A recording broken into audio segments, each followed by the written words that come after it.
Bonjour à tous, bienvenue dans cette vidéo. J'espère que vous allez bien, que vous avez passé un bon réveillon.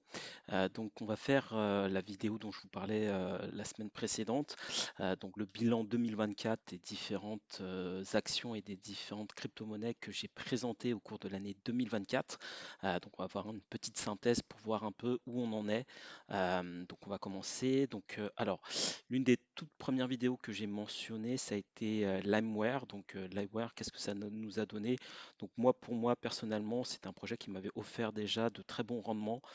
Ici, on revient sur des zones intéressantes de rechargement. En tout cas, si vous découvrez ce projet, potentiellement, ça peut être une idée d'investissement. Évidemment, encore une fois, je me le répète, mais c'est important que vous investissiez selon vos propres convictions. Mais si on trace Fibonacci par rapport à là où on en est, par rapport à cette accélération qu'on a eue, donc du plus bas au plus haut, c'était, si je prends vraiment tout ça, c'était du 2900%, même plus 3000%.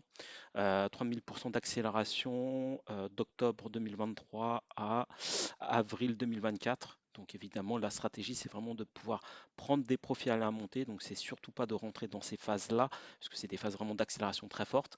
On est revenu dans des zones quand même intéressantes pour recharger si ce projet vous intéresse, ou si vous étiez déjà dans le bateau et que vous vous dites, tiens, ça pourrait être intéressant de remettre une petite couche avec les profits que vous avez pris. Donc la stratégie, c'est vraiment pour ceux qui découvrent la chaîne, c'est vraiment ne jamais investir quand on est en phase d'accélération comme ça. Attendre toujours ces deux phases, la phase de capitulation par le prix qu'on a eu et la phase de capitulation par le temps qu'on est en train d'avoir. Donc potentiellement, l'Amware peut prendre encore un peu de temps pour NG. Donc c'est totalement possible, ça va dépendre de qu'est-ce que fait le marché dans sa globalité.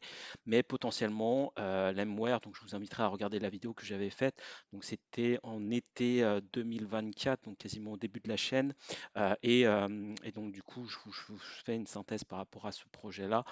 Mais l'Amware, à mon sens, peut avoir du jus pour aller nous chercher un peu plus haut par rapport à là où on en est, qui c'est même peut-être un peu plus haut que ce qu'on a eu en 2000, fin 2023, début 2024, notamment si le secteur des NFT peut connaître une euphorie. Donc ça sera à mon sens dans un second temps. Donc attendre si vous découvrez ce projet potentiellement encore un peu de latéralisation. Je ne pense pas qu'il partira tout de suite, à voir évidemment ce que fera le marché, mais je pense que le marché est cyclique, c'est que c'est d'abord les majors qui sont en train de pousser, le middle market après, et ensuite vraiment les projets beaucoup plus volatiles comme l'Amware. Donc ouais, l'Amware, à mon sens, à toujours surveiller. Drift qui nous a offert de très bons rendements. Moi, c'était pareil, une des premières vidéos que j'ai présentées au cours de la chaîne. C'était peut-être quelque part par là, en juillet 2024, quelque chose comme ça. Donc, de son plus bas à son plus haut, si on prend la mèche, c'était 1337%. Sans la mèche, c'est 830%. Donc, d'excellents rendements là-dessus. Encore une fois, la stratégie, prendre des profits à la montée. Et là, on le voit bien, hein, ceux qui ont, donc moi, ça a été le cas, j'ai quasiment eu la chance. Donc j'avais fait une vidéo là-dessus, hein, je m'étais positionné quelque part par là de mémoire et j'ai pris des profits. J'ai fait une vidéo notamment pour une prise de profit ici, quasiment au top. Et ça n'a pas manqué. Là, on est cherché, on est revenu retaper la moitié de l'imbalance quasiment. Et là, bon, le prix maintient à ce niveau-là. Donc vraiment, ça montre bien que dans cette stratégie-là, l'important est vraiment de prendre des profits à la montée et si vous y croyez, de recharger dans des zones stratégiques comme la moitié de ce mouvement-là. Si vraiment je dois le dessiner, si on doit tout prendre ici à là, donc c'était, donc on était même, je suis venu chercher les 0,618, 0,786 ici, donc ouais, donc du coup c'était quand même des zones intéressantes pour recharger. Donc Drift Protocol, il m'a offert déjà de bons rendements personnellement. Moi, je pense qu'il a encore du jus pour nous offrir du rendement supplémentaire. Après, à vous de voir si vous découvrez ce projet. Si vous n'en avez toujours pas, ça sera à vous de voir également en fonction de vos convictions. Là, pour l'instant, si on doit prendre ce niveau, si on doit tracer un peu, c'est pour que je vous le dessine. Hop, si on doit prendre toute cette zone, hop, non, c'est pas bon. Hop, que je vous fasse ça bien. Hop, qui correspond, on va dire, à cette zone de range qu'on est venu taper plusieurs fois. Et donc, du coup, on est venu chasser le bas du range. Là, on est dans le haut du range. En fonction de ce que va nous dessiner le marché crypto dans son ensemble est drivé encore une fois par les majors, notamment par le Bitcoin. Donc, si on commence à accélérer ici, bon, bah, potentiellement, l'idéal aurait été de se positionner là, mais bon, à voir. Après, est-ce que ça va rechercher encore plus bas? Donc, à voir, ça dépendra vraiment de ce que fera le marché. Donc, si vous découvrez ce projet, soyez quand même prudent. Si vous souhaitez mettre quelques billes là-dessus, soyez quand même prudent. Si vous en avez déjà, bon, bah, c'est de prendre des profits à la montée, bien sûr, mais de pouvoir ne pas tout sortir, parce que sinon, c'est là où vous avez des biais et c'est là où potentiellement vous pouvez même faire des bêtises. Donc, c'est de pouvoir sécuriser vos gains et dans des zones qui vous sont confortables. Ça dépend de tout à chacun. Moi, personnellement, j'ai pas rechargé sur du drift pour l'instant. Moi, personnellement, si je devais recharger, bon, après, c'est mon style à moi, ça ne veut pas dire que ça doit être le vôtre. Si je dois recharger du drift, ça serait plutôt dans cette zone-là, qu'on vienne retaper les 0,786. Et là, je me dirais, ici, dans cette zone-là, ça validerait plusieurs de mes critères, notamment bah, par rapport à tout le mouvement. On vient chercher une zone très confortable pour moi, qui est le retracement du 0,786. Si c'est plus profond, bah, c'est même 0,886, donc ça serait parfait pour moi si je recharge. Là, je pense que je rechargerai du drift, c'est certain. Ici, j'en rechargerai un peu, je pense, mais là, je pense que ça serait une zone super pour moi. Après, moi, je FOMO pas, dans le sens où j'en ai déjà, donc si ça part, tant mieux. Sinon, bon, bah, si ça revient ici, c'est juste que bah, j'ai des prix qui font que j'achète de manière beaucoup plus confortable. Encore une fois, dans le secteur de l'investissement, à l'inverse du trading, c'est comme dans l'immobilier, c'est comme le Black Friday, c'est comme les soldes. Les fondamentaux ne changent pas, généralement à peu de choses près, mais le prix varie. Et l'important, c'est les bénéfices, vous les faites aussi à l'achat. C'est pareil que dans l'immobilier. Dans l'immobilier, il y a un adage qui dit la plus-value se fait à l'achat. Ben, en fait, dans l'investissement, c'est exactement la même chose. C'est-à-dire que ici, par exemple, pour Drift, les fondamentaux de Drift, ici ou là, sont sensiblement les mêmes. Ce qui fait varier le prix, c'est la perception que les gens ont du marché. Et ça, donc, bah, c'est la nature humaine. Maintenant, c'est à vous de voir où est-ce que vous êtes confortable pour rentrer. Moi, personnellement, bah, un retracement de 0,786, donc avoir des soldes à 78% par rapport à son plus haut, moi, ça me va très bien. Si j'ai des soldes plus forts, plus intenses à 88%, bon, bah, je prends, hein. Moi, ici, ça serait parfait. Mais bon, si le marché ne me l'offre pas, c'est pas grave. Voilà, donc si vous n'en avez pas, soyez quand même prudent si vous hésitez à rentrer ici. Sinon, Drift, à mon sens, encore à surveiller parce que je pense qu'il a encore potentiellement du jus. Rocket Lab, donc là qui est une stock que j'avais présenté également. Donc là c'était notamment, donc moi j'en avais même plus bas ici. J'ai dû faire une vidéo à ce niveau-là, je ne sais plus, mais en tout cas moi j'en avais acheté quelque part par là, hein, même j'ai dû faire une vidéo. C'était l'une des premières vidéos, donc oui de mémoire j'ai dû, vous pourrez regarder si vous le souhaitez, mais j'ai dû faire une vidéo quelque part par là et qui fait que j'ai eu la chance de le faire la vidéo en plus juste avant que ça décolle et de son plus bas à son plus haut. Si je prends ici à son plus haut, bon bah du 730%. Donc après, vous n'avez pas eu peut-être cette chance de l'avoir à son bottom, peut-être que vous l'avez eu là, là.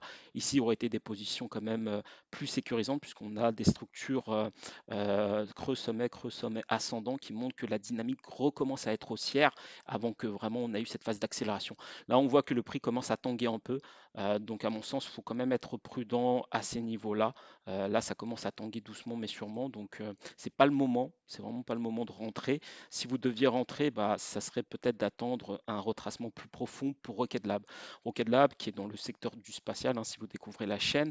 Et à mon sens, le fait qu'il peut y avoir une introduction en bourse prochainement de SpaceX, Rocket Lab pourrait en bénéficier. Et pour moi, on entre dans une ère où vraiment la technologie s'accélère, que ce soit l'IA, la robotique, le spatial, que ce soit même tout ce qui est objet connecté, l'IoT, ce qu'on a pu voir, etc. C'est des secteurs qui performent très bien, mais encore une fois, c'est vraiment d'avoir des stratégies adéquates puisque ça reste quand même des secteurs quand même également très volatiles. Donc Rocket Lab, bon, moi j'en ai eu là, j'en ai toujours. Si je dois recharger, marché, moi j'attendrais un retracement personnellement beaucoup plus profond que ce qu'on a là. Si je rentre de nouveau sur Rocket Lab, peut-être ici je me poserai des questions, mais surtout ça serait cette zone-là, plutôt ici dans ces zones-là que moi je viserais pour un rechargement éventuellement. Voilà, bon, c'est plutôt ma target si je dois remettre quelques billes là-dessus. Ensuite, CR Network. CR Network, donc qu'est-ce que ça nous donne pour lui? Lui, il n'a pas fait grand-chose pour l'instant, donc à voir qu'est-ce qu'il va nous dessiner. J'ai dû faire une vidéo quelque part par là, si je dis pas de bêtises, et on est allé chercher plus bas. Donc là, ça montre bien la stratégie. Donc le problème, si vous mettez des montants trop importants, c'est que vous êtes soumis à vos émotions. Donc dans l'investissement, c'est ce que dit vraiment Howard Marks, qui est considéré comme l'un des meilleurs gestionnaires investisseurs au monde, ce qui dit c'est qu'avant même de faire du rendement, votre priorité, ce n'est pas tant de faire de l'argent, votre priorité est de gérer votre risque, de gérer vos tailles de position. Et ça, dans ce type de stratégie, c'est quand même indispensable. Donc typiquement, si par exemple vous étiez all-in sur CR Network, vous étiez par exemple rentré là, ça c'est dramatique. Vous vous êtes pris du moins 50%. Moins 50%, c'est quand même beaucoup, même si entre-temps, comme on a pu le voir, le fait de gérer votre argent, de gérer votre risque, vos tailles de position fait que même moi personnellement, j'ai conservé ma position. J'ai cherché du moins 50%, mais là, on est reparti plus haut que ma position d'entrée. Et au niveau de ma position d'entrée, on est reparti après sur du 140% par rapport à ce niveau-là. Et donc, du coup, là, on commence à retracer de nouveau vers le bas. Donc, clairement, ça montre bien la volatilité du marché. Et ce qui vous permet de vraiment de ne pas faire de bêtises, c'est vraiment la gestion de vos émotions et la gestion de votre risque. Encore une fois, dans l'investissement, pour moi, il y a 4 piliers indispensables que vous devez garder en tête quand vous investissez. Ce n'est pas les mêmes piliers qu'on a au niveau du trading. Le premier, forcément, c'est les fondamentaux. D'investir dans des fondamentaux quand même solides, donc là, de choisir aussi une position d'entrée qui vous est confortable. Encore une fois, il y a un adage qui dit on ne peut pas timer le marché, mais le problème, si vous n'essayez pas de timer un tant soit peu le marché, si vous rentrez là, bon, c'est dramatique, je ne vous fais pas le calcul, mais vous devez être proche de zéro, et donc c'est pas ce qu'on veut. Donc vous êtes obligé, si vous souhaitez quand même en investissement faire de la plus-value.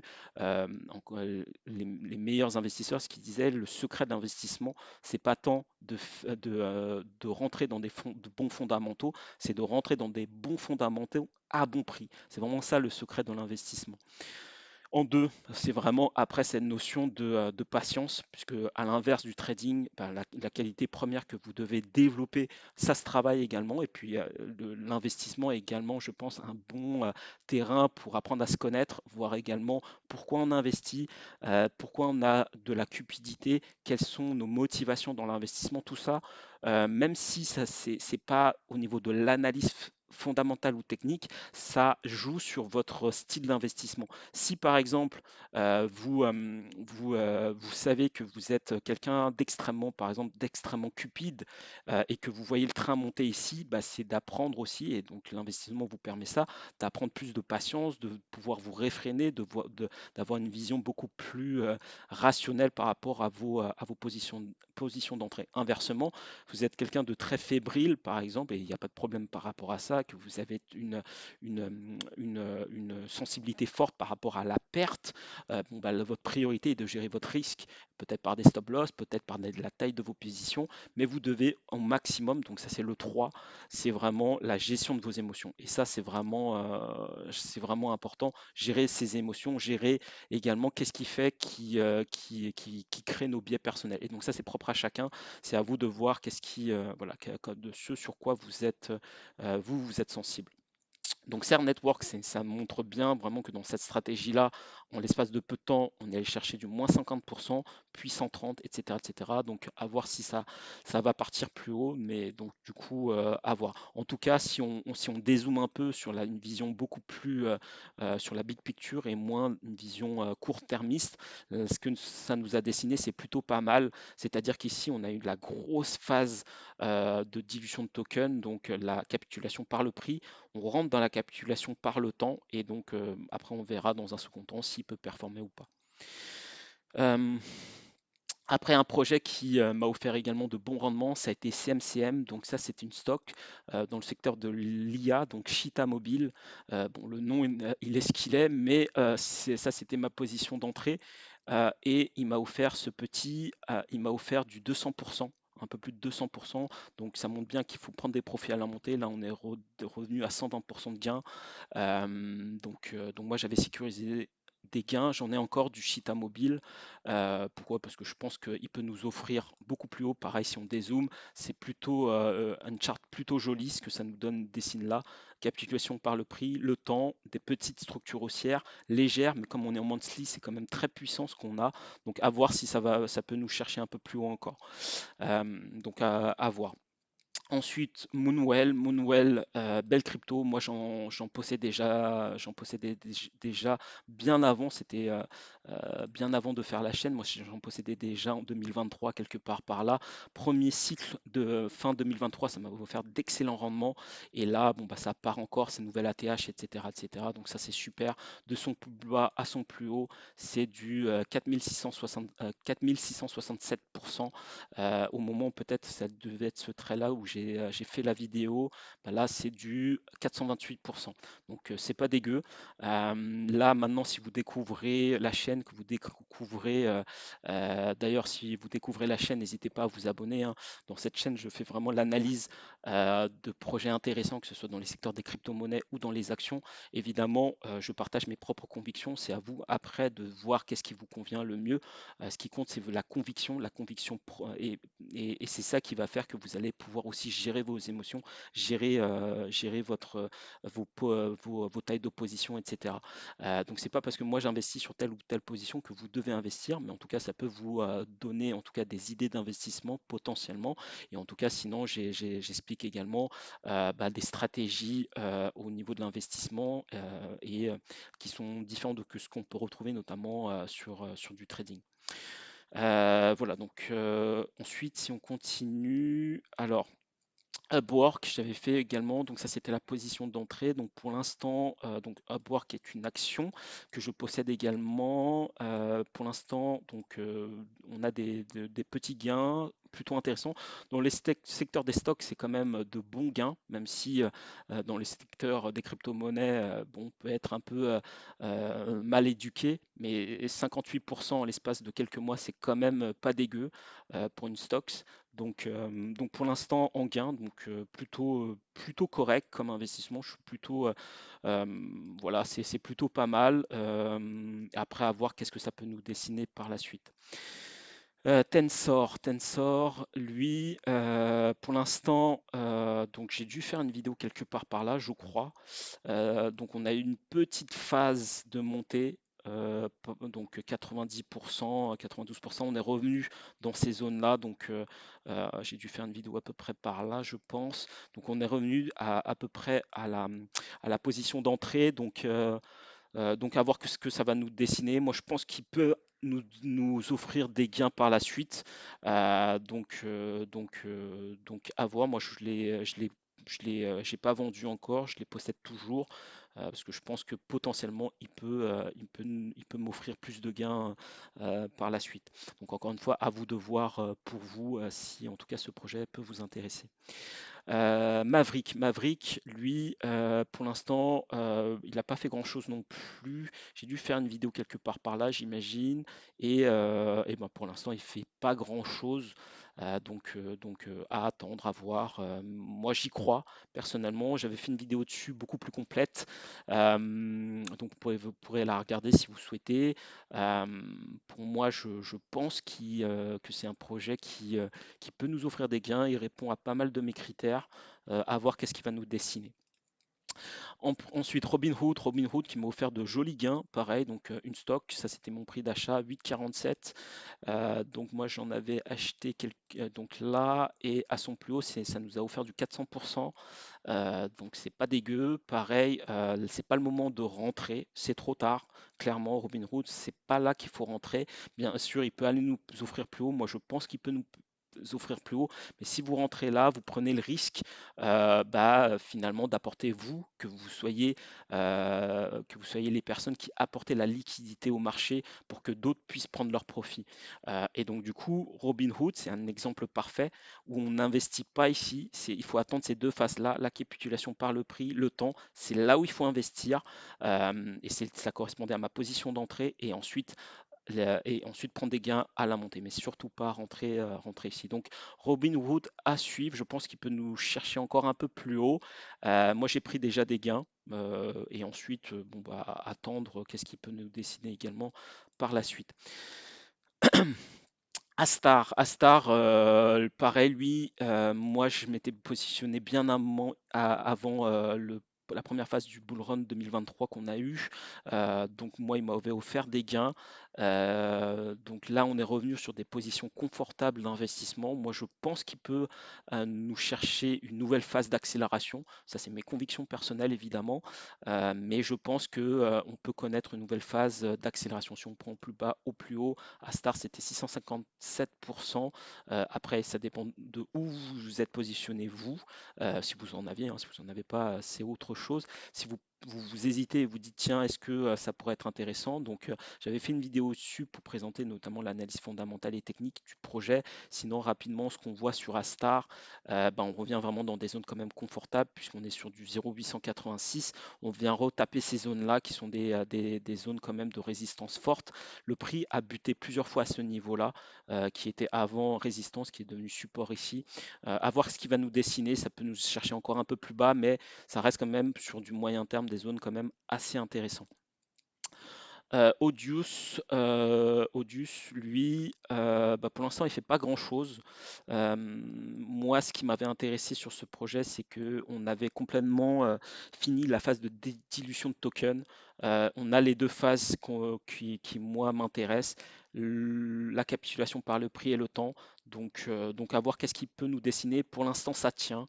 Pour l'instant, ce projet-là tient son support. Donc à voir par la suite. Mina, Mina, pareil, pour l'instant, il ne fait pas grand-chose, mais il tient. Donc ça, c'est plutôt pas mal. Euh, c'est un projet qui a des fondamentaux quand même assez intéressants. Je pense qu'à un moment donné ou un autre, il pourra nous offrir du jus, pourra nous aller chercher plus haut également, ce petit. Ensuite, Storge, lui, pareil, c'est un projet que je trouve plutôt intéressant. Et pareil, pour l'instant, on est dans les deux phases qu'on a eues, hein, la capitulation par le prix, hop, le prix, le temps, et maintenant, on va voir qu'est-ce qu'il va nous faire, est-ce qu'il va nous permettre d'aller nous chercher plus de gains ou pas, à voir, à suivre. ANKR, c'est pareil. Pas mal de crypto-monnaies sont encore dans cette phase-là, où on est encore dans ces phases-là. Cette phase, donc latéralisation, accélération, dump, donc capitulation. Ensuite, de nouveau, latéralisation. Et maintenant, on va voir qu'est-ce que ça va nous faire potentiellement. Donc, si par exemple, vous vous dites, tiens, je suis sceptique par rapport à cette notion de cycle, etc. Ce que je peux vous inviter à faire, puisque après, ça dépend des styles de chacun, mais typiquement, il y a un excellent livre qui avait été écrit par Howard Marks, toujours, hein, mais que je trouve assez intéressant comme investisseur et qui a écrit un livre sur les cycles de marché.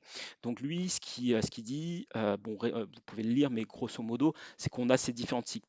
Le marché sera toujours cyclique. Vous avez les cycles macro, toujours les big cap d'abord, après les moyennes capitulations, après les small cap. Pourquoi? Parce qu'il y a une rotation des capitaux. Et à l'intérieur de ces macro-cycles, vous avez des cycles plus courts, notamment par stocks. Et généralement, hein, ça dépend des fondamentaux des entreprises, évidemment, généralement, on aura ces cycles entre la phase de latéralisation, phase d'accélération, phase de capitulation, phase de latéralisation de nouveau, etc. etc. Pourquoi? Parce que ce sont les cycles de marché, mais c'est aussi le cycle de la vie, le jour, la nuit, le printemps, l'été, l'automne, etc. Ça suit des cycles. Le battement du cœur est cyclique, donc la vie est cyclique. Fibonacci également, ça correspond donc à des éléments, en tout cas, qu'on retrouve dans la nature. Donc tout ça fait que, évidemment, ça n'explique pas tout, mais ça vous donne une dynamique potentielle, en tout cas pour vos positions d'entrée, de se dire ne jamais investir tout en haut et investir plutôt quand c'est tout en bas ici, qu'on a eu ces deux phases de capitulation. Euh, Ensuite, HNT, pareil, on est toujours dans ces phases de latéralisation. Je pense que vraiment pour ces projets-là, il faut attendre encore un peu. Slim, bon, j'efface un peu parce que lui, il m'avait offert d'excellents gains, lui aussi. Solanium, ça paraît pas, mais si on dézoome un peu, ça a été des gains extraordinaires. Lui, c'était du 1500%. On revient dans des zones intéressantes pour recharger. Euh, à voir qu'est-ce qu'il peut nous dessiner. Nibi, pour l'instant, il nous fait rien du tout.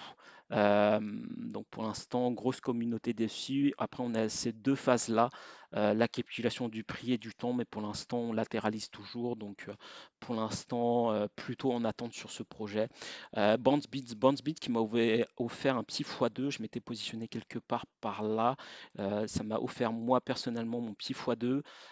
J'ai pris mes gains, donc j'ai plus de risque sur ce projet-là. Donc maintenant, c'est que du profit.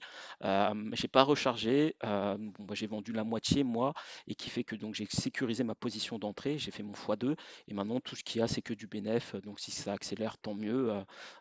Voilà, donc à suivre, on est dans des zones là, ici, vous voyez ici une petite zone que je vous trace, une petite zone ici de support. On va voir si elle peut tenir. Celle-ci est plus intéressante à mon sens si vous souhaitez vous positionner et que vous souhaitez rentrer. Si on trace Fibonacci, tac, hop, à son plus bas, au son plus haut, ça doit nous correspondre à du plus bas que 0,618, donc qui correspond à des zones quand même intéressantes pour investir si vous intéresse.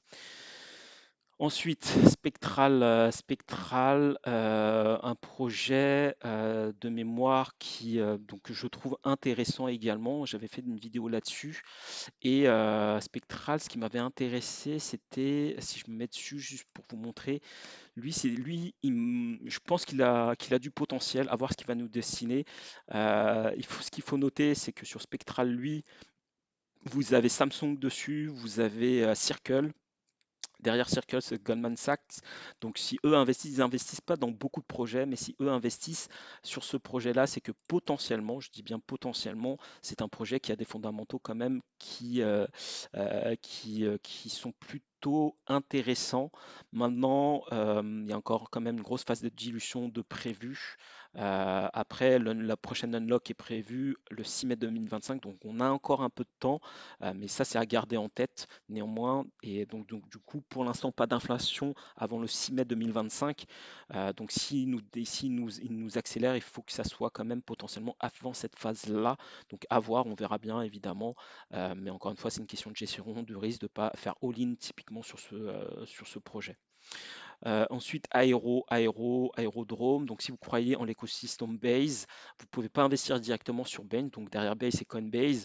Donc, vous avez des dérivés, notamment Aérodrome, Moonwell également, qui m'avait offert des gains excellents. Et Aérodrome, pour l'instant, bon, bah, il suit son bonhomme de chemin. C'est plutôt pas mal ce qu'il nous dessine. NIT, pour lui, on est sur l'écosystème NIR Protocol. NIT, pour lui, quant à lui, on est en phase de latéralisation. Honnêtement, j'ai des croyances là-dessus, sur ce projet-là. Pour l'instant, il ne nous fait pas grand-chose, mais il répond à pas mal de critères. On est sur l'écosystème NIR, donc moi, je crois en cet écosystème. Et encore une fois, c'est mes convictions personnelles. Et je pense que NIT, tous les tokens ont été libérés, donc il n'y aura pas d'inflation sur ce projet-là.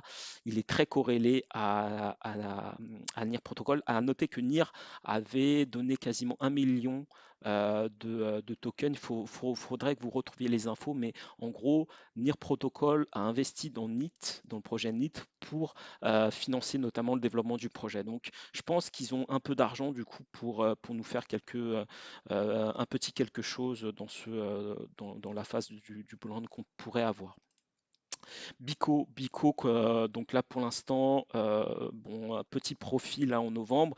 On est allé chercher plus bas, donc là typiquement dans cette phase-là, j'avais fait une vidéo de mise à jour quelque part par là, je crois, de mémoire, hein, puisqu'on m'avait posé la question, qu'est-ce que j'en pensais, etc. C'est aller chercher plus bas. Pourquoi? Parce que toutes les personnes qui se sont positionnées quelque part par là, ils ont mis leur stop loss où ils l'ont mis ici. Donc là, pourquoi? Parce que tout le monde a été formé de la même façon à mettre leur stop loss au plus bas ici. Donc le marché est venu chercher là où il y a de la liquidité, chercher tous les stop loss de la plupart des personnes et qui fait que du coup, juste après, on a eu cette phase d'accélération. Donc j'ai dû faire une vidéo quelque part par là et bah, ça n'a pas manqué. Le marché après est parti nous chercher du 185%. Ça reste pas, en tout cas pour le secteur des crypto-monnaies, c'est correct, c'est déjà pas mal, mais je pense que Bico peut avoir un peu plus de jus pour aller encore potentiellement un peu plus haut. Bon, perp, je vais aller un peu plus vite là, puisque sinon la vidéo va être trop longue. Donc perp pour l'instant, donc du coup, toujours dans cette phase de latéralisation, on attend de voir qu'est-ce qu'il va nous donner. Rari, c'est pareil, je pense que lui, pareil, secteur NFT, vous avez quand même de bons acteurs dessus quand vous regardez Rari. Je pense que dans un second temps, il peut nous offrir, il y a Coinbase dessus, etc. Euh, Vous n'avez pas forcément une grosse market cap sur ce projet-là. Et je pense que dans un second temps, en tout cas pas tout de suite, il pourrait nous offrir un peu de gain également. Link, bah, lui, je pense que vous le connaissez, hein, donc il a bien performé. Et donc du coup, potentiellement, si vous en avez réussi à vous en choper ici, par exemple, bah, c'était du 165%, donc ce qui est quand même pas dégueu. Donc Link, moi personnellement, je pense qu'il pourrait nous chercher un nouvel ATH. Donc ça, c'est encore une fois, c'est mes convictions personnelles, mais à suivre, on verra bien ce que dessine le marché. Doge qui m'a offert d'excellents rendements. Doge, si on prend le plus bas ici, bon bah c'est du 800%. Si vous étiez positionné quelque part par là, ici bon bah c'est un peu moins, mais la stratégie est vraiment prendre des profits à la montée, donc très corrélé à Elon Musk. Donc si Elon Musk souhaite faire buzzer, en tout cas le marché des crypto-monnaies, c'est Doge qui en profitera forcément. Sui, d'excellents gains également. J'ai dû faire une vidéo quelque part par là. Donc moi j'ai pris des profits, j'en ai toujours, mais Sui, bon bah plus de 400-500%. Si je prends vraiment le plus bas, bah, par rapport à ce mouvement-là, c'est du 900%. Hein, si je prends ce plus bas ici là, hop, c'est pas dégueu, hein, c'est quand même très très bien. ASTS, très beau projet, plutôt secteur action stocks.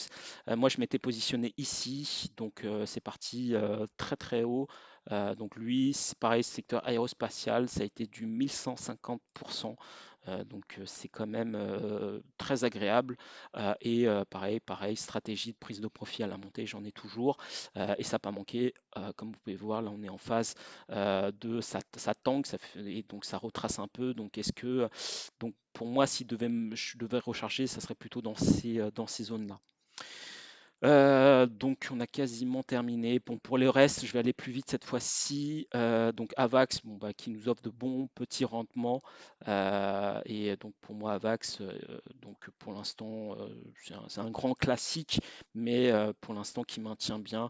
Orca, pareil, d'excellents rendements. Moi, j'en ai parlé, comme je vous disais, à ce moment-là, j'avais échangé moi mes Solana, Solana que j'avais acheté au plus bas, que j'ai vendu quelque part. Bon, je veux pas je l'avais présenté dans les précédentes vidéos. J'ai acheté de l'orca de nouveau ici, ça n'a pas manqué. Donc du coup, ça nous a offert à son plus haut du 426% et sans la mèche c'était du 260%. Donc Orca, très bon rendement qui est un dérivé, c'est un DEX de Solana. Donc si vous croyez en Solana, que ce soit Raydium qui est une autre crypto également de l'écosystème Solana, Orca, ce sont des projets comme Drift également, des projets de l'écosystème Solana qui ont des fondamentaux à mon sens intéressants et qui peuvent quand même performer ce qui a déjà été le cas. Donc encore une fois, l'important c'est de prendre des profits à la montée. INW, pareil, qui m'avait offert, donc c'est une stocks, pareil, qui m'a offert de bons rendements, une grosse phase d'accélération très rapide. Donc pareil, prise de profit à la montée, donc ça c'est super.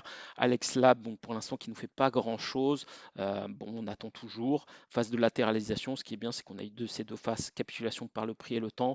Donc à mon sens il partira, mais peut-être pas tout de suite encore, peut-être donc une phase encore de latéralisation. Plutôt peut-être mi 2025, on verra bien ce que nous dessine le marché. Fufu, donc que j'ai présenté dernièrement, peut-être il y a un mois ou deux. Donc pour l'instant, on est en gain, de pas beaucoup, mais on est en gain. C'est une stock assez récente. au niveau des actions, donc j'étais peut-être rentré quelque part par là, donc il nous a offert un peu de rendement, pas énorme, mais à son plus haut, c'est du 20, 43% et quelques. Pour les secteurs des stocks, c'est pas dégueu.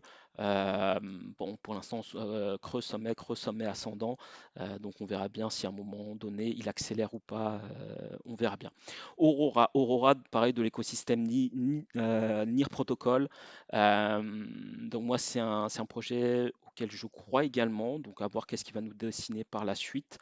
Donc ça, c'est des projets assez récents que j'ai présentés. Donc si vous souhaitez avoir plus d'infos, je vous inviterai à les regarder. C'est assez récent, donc vous pouvez les voir. Donc les nouvelles sont quand même assez récentes. Après, Seamless, qui est pareil, qui est un projet de l'écosystème Base, donc au même titre qu'Aerodrome ou Moonwell, qui lui est un projet plutôt DeFi. Donc pour l'instant, il ne nous fait pas grand-chose, mais à un moment donné ou un autre, je pense il pourrait performer. Pour l'instant, c'est pas terrible. Donc si vous découvrez ce projet, je pense pas que ça soit tout de suite le moment d'investir. À mon sens, d'attendre encore un peu de phase de latéralisation pour que potentiellement vous ayez ces deux structures. Le prix, que je vous le dessine, hop, le prix est peut-être un peu, après, bien évidemment, il peut partir plus tôt, mais on va dire que idéalement, c'est d'avoir quand même ces deux phases-là. Voilà, donc après avoir qu'est-ce qui va nous dessiner, qu'est-ce que nous dessinera Seamless. Fox, donc pour l'instant, c'est un peu une phase de latéralisation. Quelques petits profits dernièrement ici. Donc, tac, si j'efface. Donc il y a une grosse phase d'accélération ici. Si vous en aviez, bon bah c'était du 262%. Après, il fallait réussir à en choper là. Mais dans la dynamique, c'est plutôt intéressant. Ce que ça nous dessine ici, creux, sommet. Donc on va voir si c'est ascendant ici ou pas. Mais pour l'instant, ça nous dessine quand même une dynamique plutôt intéressante. Si je mets en ligne, que vous puissiez voir, donc ça vous permet de gommer un peu les parasites. Donc si on le met comme ça, ce que vous pouvez voir, c'est plutôt intéressant ce que ça nous dessine pour l'instant. Après, on peut retracer encore plus profondément, par exemple, quelque part par là, évidemment, même peut-être même encore plus profond, mais je pense que lui pourrait nous chercher un peu plus haut potentiellement. Ensuite, le tout dernier, CFG Centrifuge. Je n'ai pas mis les projets qu'on m'a soumis, puisque ce n'est pas forcément des projets que moi je possède. Mais bon, ça peut vous donner aussi d'autres idées d'investissement. Centrifuge, c'est un projet, moi, que je pense qu'à un moment donné, il pourrait performer. On est plutôt dans le secteur du real world asset, avec l'institutionnalisation du secteur de la blockchain, des crypto-monnaies. Potentiellement, ce projet pourrait performer dans un second temps. On a eu ces deux phases-là qu'on a eu, ces différentes phases. Hop, la capitulation par le prix, le temps, l'accélération, le dump, potentiellement une phase de latéralisation de nouveau pour potentiellement aller nous chercher plus haut. Donc ici, ça sera plus ou moins rapide à voir. Est-ce qu'il part maintenant, est-ce qu'il part après? On verra bien. Donc voilà un peu pour, on va dire, le résumé de l'année 2024. 2024 plutôt bon. En tout cas, moi, j'en suis quand même plutôt satisfait. Évidemment, ce sont mes convictions, mes projets à moi. Ça ne veut pas dire que vous devez encore une fois investir sur tous les projets. Encore une fois, dans l'investissement, il y a une notion de patience à avoir, il y a une notion de fondamentaux à valider, de position d'entrée, mais également de conviction personnelle. Donc voilà, j'espère que cette vidéo vous aura plu. Faites-le également, encore une fois, vraiment avec vos convictions. En tout cas, j'espère que cette vidéo vous aura plu. En tout cas, je vous dis à très bientôt pour de prochaines vidéos sur 2025. Donc n'hésitez pas à liker la vidéo si elle vous a plu, ça récompense le travail fourni et je vous dis à très bientôt. Au revoir.